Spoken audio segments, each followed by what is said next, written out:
if you've got a hybrid environment, what are you specifically doing in the hybrid environment? It depends on a little bit how you define hybrid. Okay, all right. And Well, whether or not define that first. Let's go there. yes. So hybrid can mean that you're doing some things on premise and something in the cloud, or it could mean that you're doing the same workload on premise and in the cloud. Most of our workloads are the first sort of situation that we have different workloads that run in the cloud than we have on premise.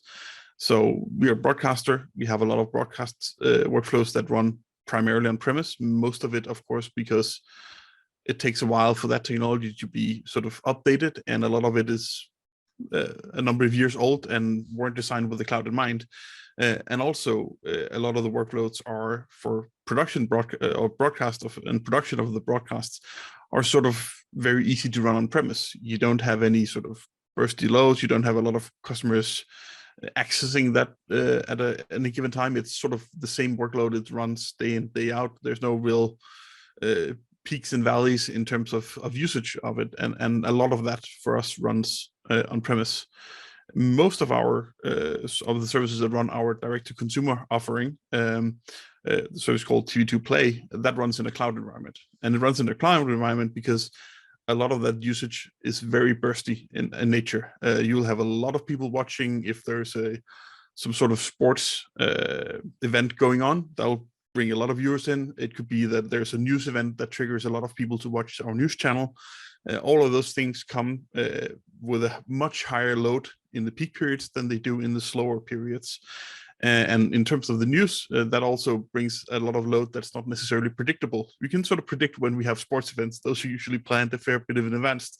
But news events like the whole COVID and shutdowns in a lot of countries, that came with very little warning, and we wouldn't be able to sort of prepare for that. We have to be able to catch all those viewers when those events happen, and those workloads tend to run in the cloud, where we have access to more capacity that we can utilize at a short notice.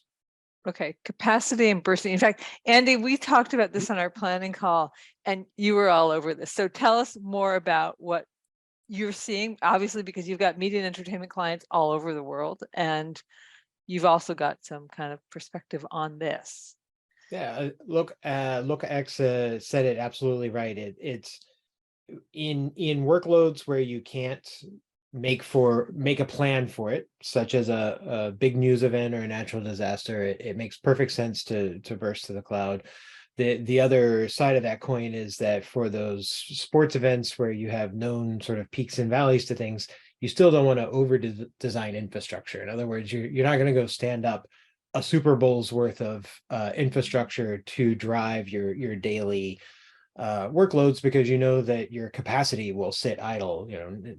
You'll need 5 for 15% of that resource, that same resource. And so it makes sense to design something where you can go deploy it in an environment that is not yours, a cloud of some sort, and burst and utilize the resources there. And then when the big event is over, you can pull back the resources that you're using to something that's more manageable for your day-to-day work.